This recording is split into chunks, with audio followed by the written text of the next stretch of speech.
Restez informés chaque jour avec Scoop FM. Désormais, suivez nos journaux sur nos chaînes partenaires à Lubumbashi sur Sky Radio, la 97.7 MHz, à 6h, 9h, 12h, 15h, 19h et 21h. Suivez-nous également sur la radio communautaire Moïseni chaque jour à 9h05, 10h03 et 21h juste. Le journal du Scoop FM passe aussi sur Kipushi 24 Radio à 8h30, 12h30, 16h juste, 18h30 et 21h30. Retrouvez-nous également sur Vox Congo. Téléchargez dès maintenant l'application Vox Congo pour rester informé en temps réel.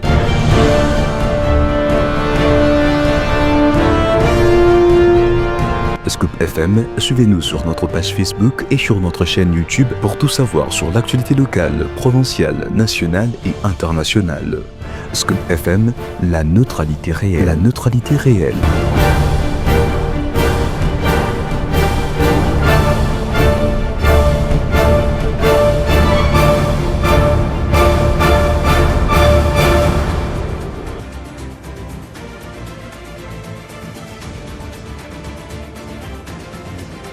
Très ravi de vous savoir nombreux, mesdames et messieurs, en train de nous suivre en ces nets moments.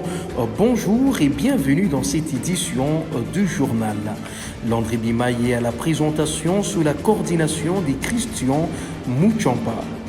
Au sommaire de ce journal, un seul titre dans lequel une question s'épose. Martin Fayoulou prévoit-il de devenir futur premier ministre de Félix Tshisekedi?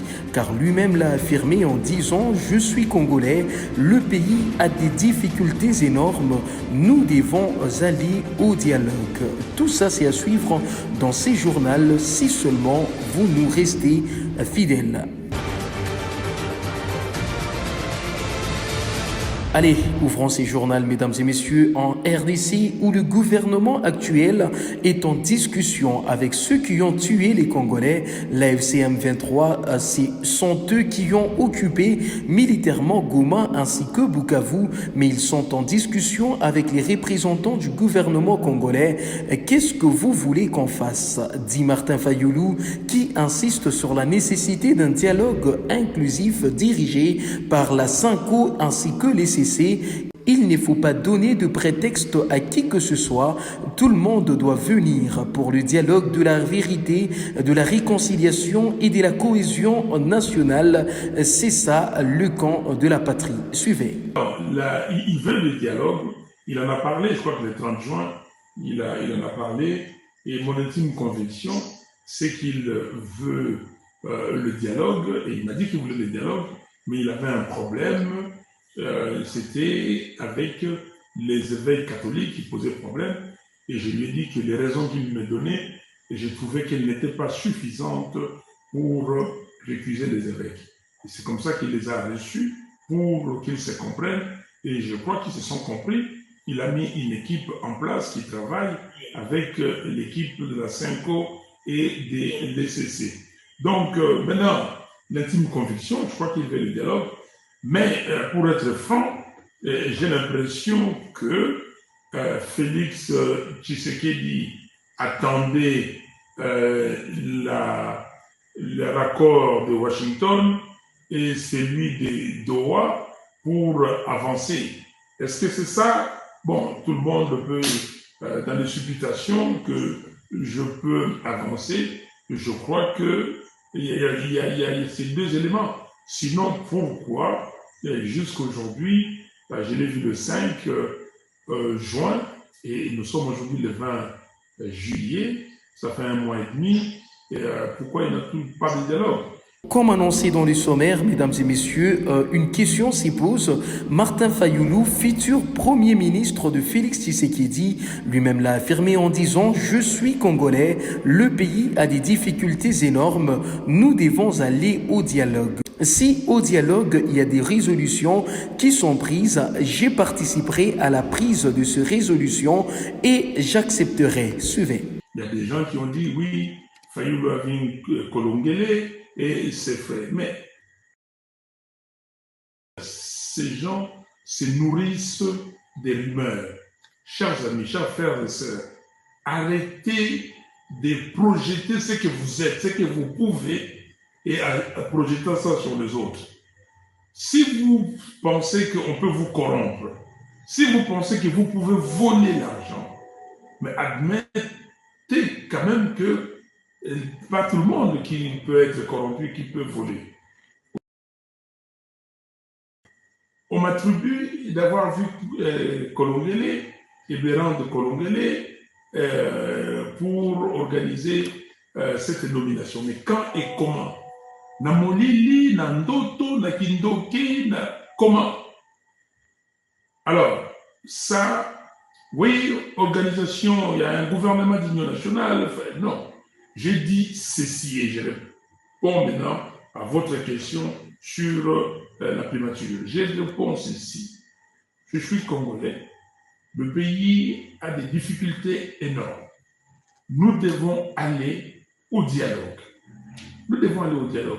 Si au dialogue, il y a des résolutions qui sont prises au dialogue, il faut être clair, et je participerai à la prise de ces résolutions et j'accepterai parce que nous avons dit les préalables. Quand vous allez au dialogue, il faut dire que toutes les résolutions qui sortiront là-bas, nous allons les accepter. Autre chose à présent, après Kanyama Kasese ainsi que la ville-province de Kinshasa, le service national ouvre son 3e atelier à Lubumbashi, dans la province du Haut-Katanga, sur l'avenue Général Muyumba à Kabula-Meshi. Suivez. Ici, les bâtisseurs de la nation fabriquent notamment des bons pupitres destinés aux écoles et universités de l'espèce Grand Katanga.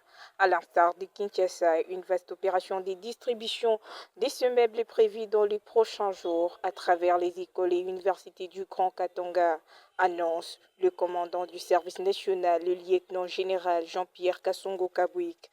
Aristote Lodja, bâtisseur de la première promotion, formé en menuiserie, fait aujourd'hui partie du bataillon construction affecté dans le Haut-Katanga. J'ai peur de venir à Kanyama Kasese. Après, je me suis rendu compte que c'était pour notre bien. On ne nous a pas tués. Aujourd'hui, nous sommes des bâtisseurs de la nation. J'ai fait mon pompa Kananga jusqu'à Kamina Base au service de la nation. Aujourd'hui, nous fabriquons de bancs à Lubumbashi, au quartier Golf, pour les universités. De son côté, Jean-Pierre Piano, ex-colonel désormais maître foule en menuiserie, s'est dit fier de fabriquer des bons pour des écoles, universités et instituts supérieurs. Beaucoup pensaient qu'on était parti à Kanyama Kasese pour être exécutés. La réalité est que nous sommes devenus des bâtisseurs de la nation. Justin Kassadi a, quant à lui, manifesté sa joie de voir les ex-colonels devenir des maçons, menuisiers, ajusteurs. Après un accord signé entre la République démocratique du Congo et le Rwanda sous la médiation de Donald Trump, ce 19 juillet de l'année en cours, le gouvernement congolais a en outre signé un accord de principe avec l'AFC M23. Ce schéma est-il important pour la RDC? Peut-on espérer pour la restauration de paix? Ornikar Banza Malakissi tente d'y répondre devant le micro des Scoop FM depuis la ville de Likasi. Merci beaucoup, M. Jean Bondo. Je crois que nous avons tous suivi cet accord de principe après celui de Washington. Je crois que dans toute démarche allant dans le sens du dialogue, c'est à saluer, cet accord de principe.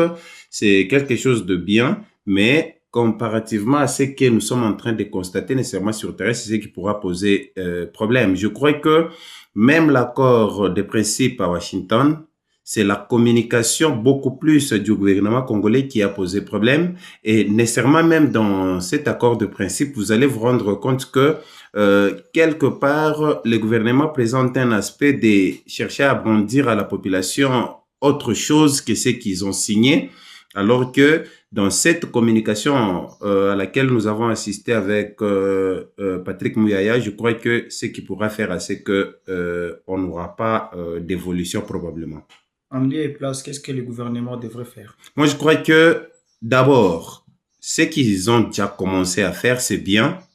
Mais je crois aussi que quand on parle de l'accord, quand on parle du dialogue, on ne doit pas se cantonner dans sa position unique sans chercher à changer. Avant de finir cette édition du journal, c'est depuis quelques heures qu'il y a eu création de l'Observatoire de suivi de l'accord de paix de Washington DC. Suivez. L'atelier de haut niveau organisé par le journaliste membre des différentes organisations professionnelles a débouché sur la mise sur pied d'un plan d'engagement stratégique des médias pour la vulgarisation de l'accord de paix signé à Washington, aux États-Unis d'Amérique, le 27 juin 2025 entre le Rwanda et la République démocratique du Congo. À l'issue de ces 2 jours de travaux, nous avons mis en place un observatoire des médias pour le suivi de cet accord qui est composé des représentants des organisations professionnelles, des experts des médias, et donc qui auront le travail de faire le monitoring, de faire la surveillance et la mise en œuvre, le suivi quotidien de la mise en œuvre de cet accord. Des propositions claires et concrètes au gouvernement et aux professionnels des médias pour l'appropriation de cet accord ont été coulées dans ce qu'il convient d'appeler la déclaration de Kinshasa. Nous engageons à accompagner la mise en œuvre de cet accord. Adoptons ce jour une feuille de route des actions à mener et la mise en place d'un observatoire pour assurer le suivi du dit accord. Lançons un appel pressant à tous les professionnels des médias de la RDC à faire preuve de la plus grande responsabilité dans le traitement des informations liées aux enjeux de l'heure et à bannir toute pratique susceptible de créer la division et d'exacerber les tensions. Ces assises de 3 jours, soit du 18 au 20 juillet, ont connu la participation de journalistes en danger GED et de l'UNPC avec l'appui du ministère de la Communication.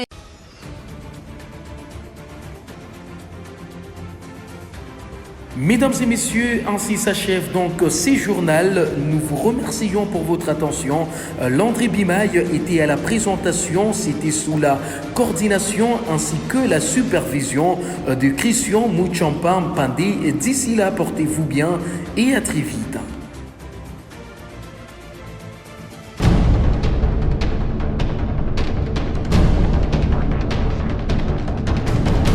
Restez informés chaque jour avec Scoop FM. Désormais, suivez nos journaux sur nos chaînes partenaires à Lubumbashi sur Sky Radio, la 97.7 MHz, à 6h, 9h, 12h, 15h, 19h et 21h. Suivez-nous également sur la radio communautaire Moïseni chaque jour à 9h05, 10h03 et 21h juste. Le journal du Scoop FM passe aussi sur Kipushi 24 Radio à 8h30, 12h30, 16h juste, 18h30 et 21h30. Retrouvez-nous également sur Vox Congo. Téléchargez dès maintenant l'application Vox Congo pour rester informé en temps réel.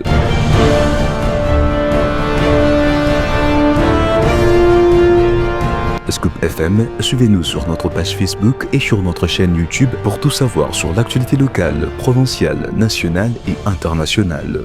Scoop FM, la neutralité réelle.